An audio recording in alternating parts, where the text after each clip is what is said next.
वल्तकुम मिनकुम उम्मतुन यदऊन इलल खैर वयअमुरून बिल मअरूफ वयन्हौन अनिल मुनकर वउलाइक हुमुल मुफ्लिहून।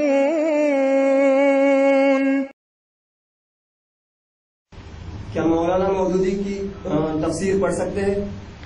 देखिए, मौलाना मौदूदी जहाँ तक के हैं, ये एक आलिम गुजरे हैं, उन्होंने दीन की खिदमत की है, इसमें कोई शक नहीं है। और उन्होंने जो मगरबी तहजीब है जिससे मुतासिर होकर कई लोग इस्लाम से दूर हो रहे थे, उन्होंने कई ऐसी किताबें लिखी जिनसे कई लोग मुर्तद होने से रोके और उनके दिल में इस्लाम की एक हमियत और जज्बा जागा। लेकिन उनकी किताबों में एक बहुत ही बड़ी गलती ये है कि उन्होंने खिलाफत के मौजू को दीन में सबसे अहम मौजू करार दिया। उन्होंने हुकूमत इलाहिया का क़ियाम इसको दीन में सेंट्रल एक्सिस बनाकर रख दिया और उन्होंने इबादती मामलात को सब सेकेंडरी चीजें बनाई कि ये इस तक पहुंचने का जरिया है, ये ट्रेनिंग कोर्स उन्होंने उसको बना दिया।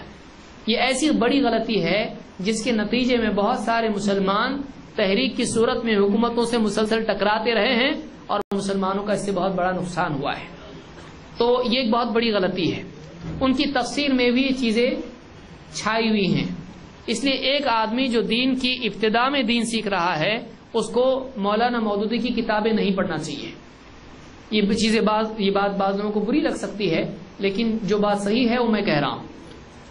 इब्तिदाई मरहले में किसी को ये नहीं पढ़ना चाहिए, बल्कि उसको यानी उन उलमा की किताब पढ़ना चाहिए जो कुरान और सुन्नत की बुनियाद पर सही बातें लोगों के सामने रखते हैं और दीन को, हर चीज को, इबादत, आदात और सारे मामलात को अपनी जगह पर रखते हैं।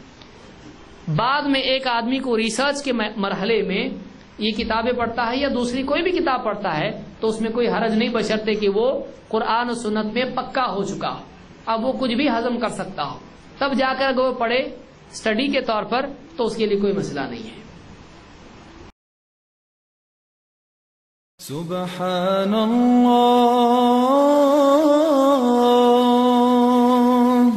वल्हम्दुलिल्लाह वला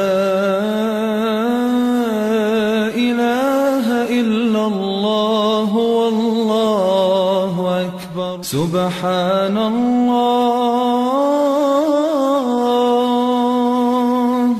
वल्हम्दुलिल्लाह वला